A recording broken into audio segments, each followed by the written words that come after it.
दिल ढूंढता है फिर वही फुर्सत के रात दिन। सामने वाले मकान से आते इस गाने की धुन को सुनकर मैं जल्दी से छत पर आ गया। शायद कोई साउंड बॉक्स पर या केसियो से इस गाने की धुन को बजा रहा था। वाह कितना सुंदर, मेरे मुंह से अनायास ही निकला। छत पर उस गाने की धुन और भी स्पष्ट सुनाई पड़ रही थी। मैं चुपचाप खड़ा गाने की धुन को सुनने लगा। उस धुन को सुनकर ऐसा लग रहा था जैसे कानों के रास्ते दिल में कोई अमृत रस टपक रहा हो। ऊपर से मौसम भी काफ़ी खुशगवार था। साफ आसमान, टिमटिमाते तारे, हौले हौले बहती ठंडी हवाएं, मन आनंदित हो उठा। तभी मैंने देखा ऊंची ऊंची इमारतों की ओर से बड़ा सा गोल गोल चमकता हुआ चांद अपना चेहरा बाहर निकालने का इस तरह से प्रयास कर रहा था जैसे कोई नई नवेली दुल्हन शर्मो हया से लवरेज आहिस्ता आहिस्ता अपना घूंघट हटा रही हो। प्रकृति के इस खूबसूरत नज़ारे को देखकर मैं ठगा सा रह गया। क्या देख रहे हो? तभी अचानक पीछे से प्रीति की आवाज़ आई। उसकी आवाज़ सुनकर क्षण भर के लिए मैं चौंक गया। फिर उसे देखकर मैंने मुस्कुराते हुए कहा, आओ तुम भी देखो, कितना खूबसूरत नज़ारा है ना। बहुत सुंदर है। आज पूनम बहुत सुंदर है लग रही हो। आज पूनम की रात जो है। प्रीति मेरे बगल में आकर मुझसे सटकर खड़ी हो गई। फिर वह भी उस खूबसूरत नज़ारे को अपलक निहारने लगी। ऐसी रात में अगर सारी रात भी जागना पड़ जाए तो कुछ गम नहीं। भावातिरेक में मैंने प्रीति के कंधे पर हाथ रखते हुए कहा, तुम्हें वह पूनम की रात याद है ना? प्रीति अपनी झील जैसी झिलमिलाती आंखों से मेरी ओर देखती, जैसे मुझे कुछ याद दिलाने का प्रयास करते हुए बोली, उस रात को कैसे भूल सकता हूँ। उस रात तो जैसे चांद ही धरती पर उतर आया था। मैंने गंभीर होकर उदासी भरे स्वर में कहा।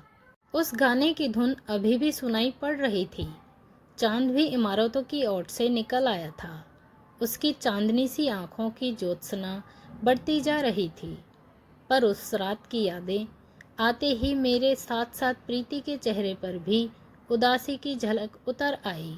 मैंने देखा इसके बावजूद उसके होठों पर हल्की सी मुस्कुराहट उभर आई थी, लेकिन आंखों में तैर आए पानी को वह छिपा नहीं पाई। मैंने उसके कंधे पर हौले से हाथ रखकर जैसे ढांढस बंधाने का प्रयास किया। उस रात मेरी आंखों में नींद ही नहीं थी। बस बिस्तर पर बार बार मैं करवटें बदल रहा था और अपने कमरे की खुली खिड़की से बाहर के नज़ारे को निहारे जा रहा था। बाहर चांदी की चादर की तरह पूनम की चांदनी बिखरी हुई थी, जिसमें सभी नज़ारे नहा रहे थे। ऐसी खूबसूरती को देखकर मेरे मन में आनंद की लहरें उमड़ रही थी।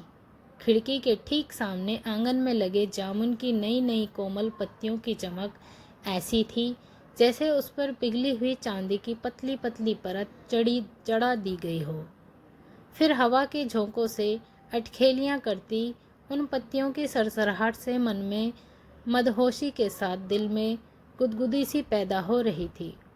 दादी खाना खाने के बाद, जैसा कि अक्सर गांव में होता है, सीधे अपने कमरे में चली गई थी। शायद वो सो रही थी। रात के 9 बज चुके थे, इसलिए चारों तरफ गहरी खामोशी थी।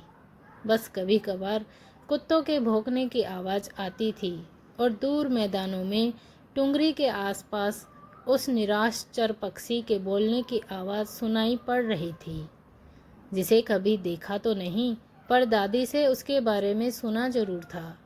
रात को चरने वाली उस चिड़िया का नाम टिटीटोहो है। वह अधिकतर चांदनी रात में ही निकलती है। उसका बोलना पता नहीं क्यों मेरे मन को हमेशा ही मोहित सा कर देता। लगता जैसे वह चांदनी में अपने साथ विचरण करने के लिए बुला रही हो। मेरे दिल की बेचैनी बढ़ती ही जा रही थी।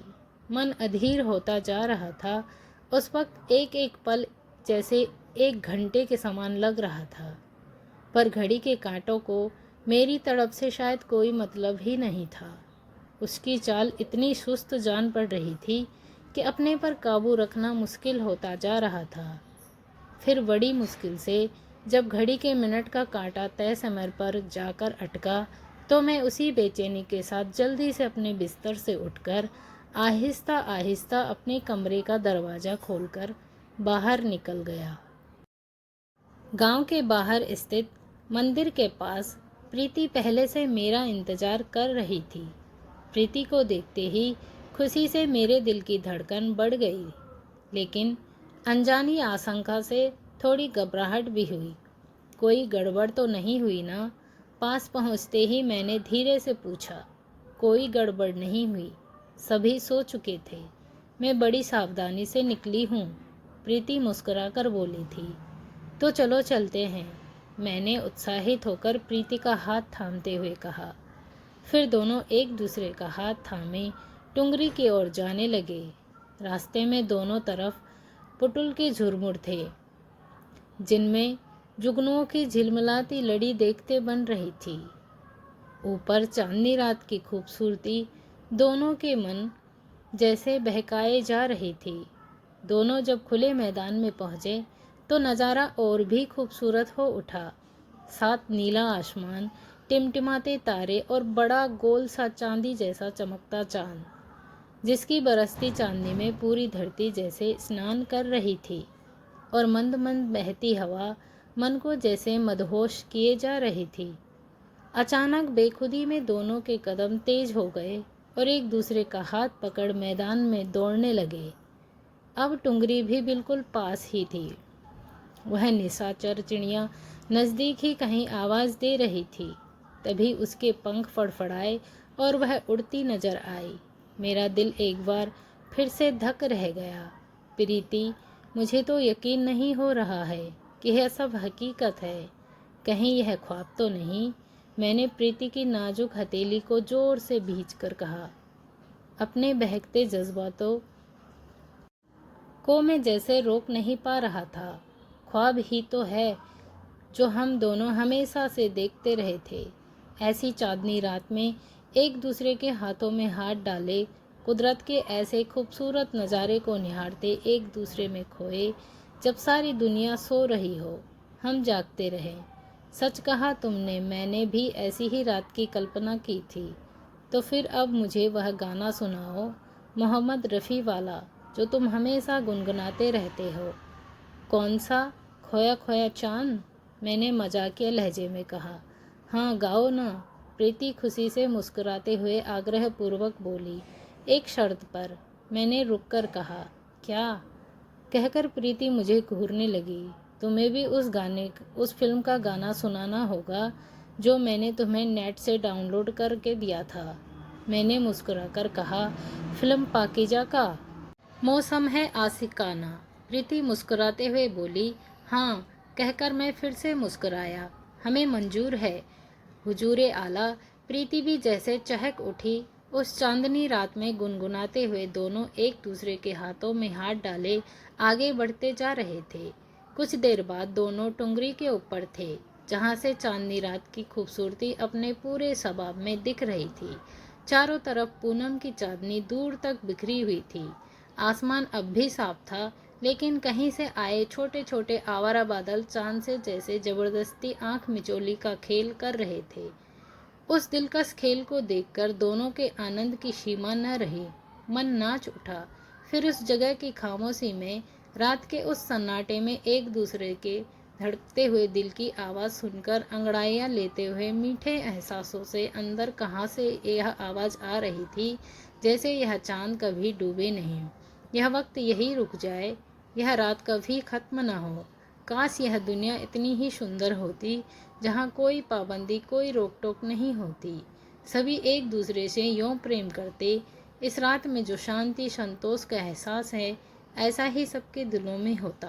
किसी को किसी से कोई बैर नहीं होता। प्रीति, तुम्हें नहीं लगता हम दोनों जैसा सोचते हैं ऐसा काम तो कभी ये लेखक लोग करते हैं, यानी कल्पना की दुनिया में जीना। वे ऐसी दुनिया या माहौल का सृजन करते हैं जो आज के दौर में संभव ही नहीं है। संभव है चाहे नहीं, पर सच्चाई तो सच्चाई होती है। जिंदगी इस चांदनी रात के समान ही होनी चाहिए, शीतल, बिल्कुल स्निग्ध, एकदम तृप्त और सकारात्मक। सोच ही जीवन को गति प्रदान करती है जहाँ उम्मीद है। जिंदगी भी वही है। अरे वाह, तुम्हारी इन्हीं बातों से तो मैं तुम्हारा इतना दीवाना हूँ। तुम इतनी गहराई की बातें सोच कर लेती हो। जब जिंदगी में किसी से सच्चा प्यार होता है तो मन गहराई से उतरने की कला अपने आप सीख लेता है। फिर जिसे साहित्य से भी प्यार हो उसे सीखने में अधिक समय नहीं लगता। प्रीति, अगर तुम मेरी जिंदगी में न आती तो शायद मैं आज गलत रास्ते में भटक गया होता। मुझे अधिक हुड़दंगबाजी तो कभी पसंद नहीं थी, मगर आधुनिकता के नाम पर अपने दोस्तों के साथ पॉप अंग्रेजी गाने सुनना और इंटरनेट पर गंदी फिल्में देखने का नशा तो चढ़ ही चुका था। अगर इस बार परीक्षाओं में मेरा बढ़िया रिजल्ट आया है तो फिर तुम्हारी वजह से। अब मैं अपने उन दोस्तों से भी शान से कहता हूँ कि क्लासिकल गाना एक बार फिर से सुनकर देखो, उसके रस में, उसके जज्बातों में डूब कर देखो। तुम्हें भी मेरी तरह किसी न किसी प्रीति से ज़रूर प्यार हो जाएगा। तुम अब वे फिल्में तो नहीं, कभी नहीं देखते ना? प्रीति ने अचानक इस तरह से प्रश्न किया जैसे कोई अच्छी शिक्षिका अपने छात्र को उसका सबक फिर से याद दिला रही हो। मैंने भी डरने का नाटक करते हुए